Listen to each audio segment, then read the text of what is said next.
공수처가 수사 권한이 없다는 부분을 계속 견제하고 있는 그런 상황입니다. 그리고 공수처가 사실 무리수를 뒀다는 지적도 나오고 있는데요. 화면을 함께 보면서 설명을 드리죠. 논란을 자초한 공수처라는 내용인데 세 가지로 분류를 해봤습니다. 내란죄 수사권 없음 첫 번째, 그리고 두 번째로 판사 쇼핑 논란, 그리고 세 번째 공문 위조 의혹이 있습니다. 자, 첫 번째로 지금 윤석열 대통령 측이 계속 주장하고 있는 내란죄 수사권이 없는 공수처가 수사를 하고 또 체포영장을 발부받는 과정에서도 불법이 자행됐다, 뭐 이런 얘기들을 하고 있지 않습니까? 정관재 대변인은 어떻게 좀 보셨습니까? 저 논란들에 대해서? 지금 윤석열 대통령이 공수처 수사에 일절 응하지 않는 것은 지금 보신 것처럼 네. 세 가지 요건에 대해서 본인이 갖고 있는 정당성이 있다고 판단하기 때문일 겁니다. 첫 번째는 공수처가 내란과 관련한 수사권이 있는가에 대해서는 법조계에서는 내란과 관련한 수사권은 없다고 단언하고 있습니다. 네. 그럼에도 불구하고 공수처가 직권남용을 비롯해서 그와 연관된 수사로 이 내란죄를 수사하고 있는데, 당시에 검찰과 경찰이 수사하고 있던 거를 이첩 요청권을 발동해서 네. 받아왔지만 여기서 수사한 것은 정당하지 못하다. 그래서 다른 하나는 이른바 판사 쇼핑 또 네. 영장 쇼핑이라고 하는 체포영장을 관할 법원인 서울중앙지법에서 받았어야 함에도 불구하고 영장이 더 발부되기 쉬울 것으로 예상되는 서부지법에서 받았다. 이것은 뭐 윤석열 대통령이 어제 들어가기 전에 얘기한 불법이 자행된 수사라고 판단하고 있는 거죠. 마지막으로 공문서 위조와 관련해서는 앞으로 더 챙겨봐야겠지만 네. 상당히 큰 법적 문제가 될 수도 있는 겁니다. 지금 55 경비단이 공수처와 경찰에 출입을 허가해줬다라고 하지만 네. 그런 사실이 없다라고 지금 55 경비단 측이 얘기하고 있기 때문에 이렇게 된다면 추후에 법적으로도 굉장히 큰 문제가 될 수도 있는 거죠. 그 부분은 저희가 잠시 뒤에 그래픽까지 준비가 되어 있으니까 한번 따져봐 드리도록 하겠습니다. 자, 그리고 공수처는 사실 윤석열 대통령을 체포하겠다는 의지를 강하게 내비쳤죠. 어제 대치하는 과정에서도 자진 출석하겠다 했음에도 불구하고, 그죠? 공수처는 목적이 체포영장 집행이다, 이렇게 강경한 모습을 보여줬고 결국 윤석열 대통령을 체포해 갔습니다. 어제 어떤 일이 있었는지 영상으로 좀 더 저희가 자세하게 보여드리겠습니다. 그런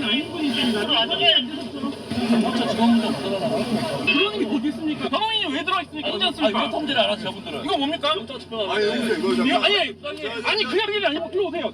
이거 뭡니까? 좀 탈렬한 거? 아니 그러면 저희가 영장 집행이라는 신분증 다 보고 뭐 하시는 지금 뭐 하시는 겁니까? 공개해 주세요, 빨리. 아니 뭐 하시는 거예요? 빨리 공개해 주세요. 본사 비밀 구역 들어왔지 않습니까? 지금 직무 유기하시는 이거 뭐 하시는 겁니까? 공개해 주세요. 당장 공개해 주세요. 예, 저게 어제 윤석열 대통령 체포영장을 이제 집행하러 갔던 공수처 차정현 부장검사 등이 네. 이제 같이 이제 관저에 진입하려고 하는 윤석열 대통령 측 변호인단의 입장에 대해서 항의를 하는 모습을 보셨는데요. 어제 공수처에서는 물리적 충돌은 그다지 없었다, 비교적 평온하게 진행됐다, 이런 취지로 설명을 내놨는데 다소 격앙된 상황들도 있었다라고 보이는 정황들이 지금 저렇게 녹화된, 저 녹화 영상 자체는 박충권 국민의힘 의원이 촬영을 한 거거든요. 네. 박 의원과 박 의원 측에 따르면 저런 강경한 대응, 반응을 보이는 상황들도 어제 체포영장 집행 당시에는 있었다, 이런 얘기입니다. 반면에 지금 공수처는 뭐 말씀드렸다시피 물리적 충돌이 없다라고 얘기를 하면서도 윤석열 대통령이 지금 조사에 응하지 않고 있기 때문에 구속영장을 청구할 가능성이 더 높아졌다, 이런 얘기가 나오고 있습니다.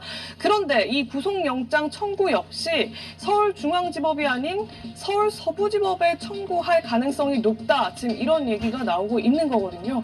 공수처 측에서는 통상 체포영장을 청구한 법원에 구속영장도 청구를 하게 된다라고 하면서 구체적으로 서부지법을 명시하지는 않았지만 사실상 그럴 가능성이 높다라는 점을 내비치게 된 겁니다. 그런데 신현영 의원이 만약에 이렇게 된다면 지금 윤석열 대통령 측에서는 서부지법에서 계속 이제 불법영장을 내줬다라는 취지로 공세를 펴 펴고 있거든요. 더 구속영장까지 서부지법에 똑같이 청구를 하게 된다면 논란 더 커지지 않겠습니까?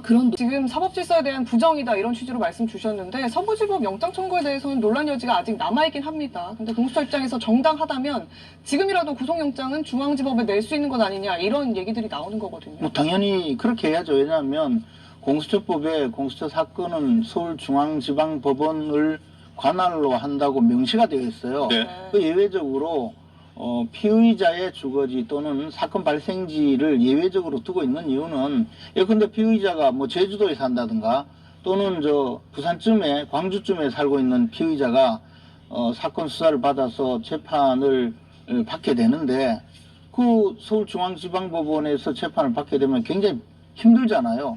그런 경우에 예외적으로 피의자의 주거지를 관할로 지정할 수가 있는 것이고 또 하나는 사건 발생지 자체가 어느 지역에 한정되어 있기 때문에 네. 수사도 그 지역에서 해야 될 경우에 그렇게 해서 그 일종의 증거 확보 차원에서 네. 피의자 소재지 또는 범죄 관할지로 범죄 행위지로 한 거지 이것을 명백하게 서울중앙지법의 관할로 되어 있는데도 불구하고 그 수사기관의 편의에 따라서 판사를 선택하고 또는 법원을 선택하는 것은 굉장히 잘못된 일입니다. 통상적으로 법원에서 어떤 법원에 사건이 배속되더라도 그 사건의 담당 판사가 특정한 사건 담당 판사로 지정되는 것을 막기 위해서 컴퓨터 추첨회에서 사건도 배정을 해요. 네. 그런 정도로 굉장히 공정을 기하려고 하는데 이 수사기관에서 마음대로 법원에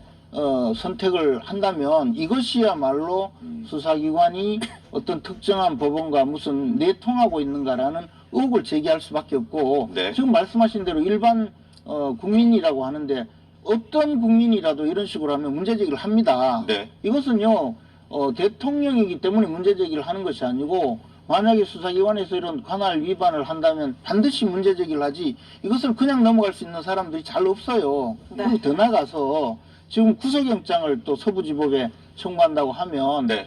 처음에 그 체포영장을 발부한 이모 그 영장 전담 판사가 판사가. 이번 주에 영장 심사를 하게 되어 있어요. 네.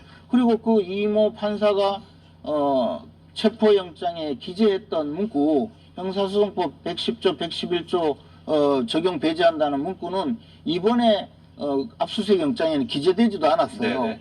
그러면 이 상황에 대해서 분명히 그 지켜보고 있는 제3자인 제 입장에서도 이게 무슨 서부지법의 영장 전담 판사하고 무슨 내통이 있는가 또는 저쪽하고 무슨 거래가 있는가라고 의심을 할 수밖에 없잖아요. 적어도 알겠습니다. 대한민국의 대통령을 수사하면서 왜 이런 일을 벌이느냐는 거죠. 법대로 하라는 거죠.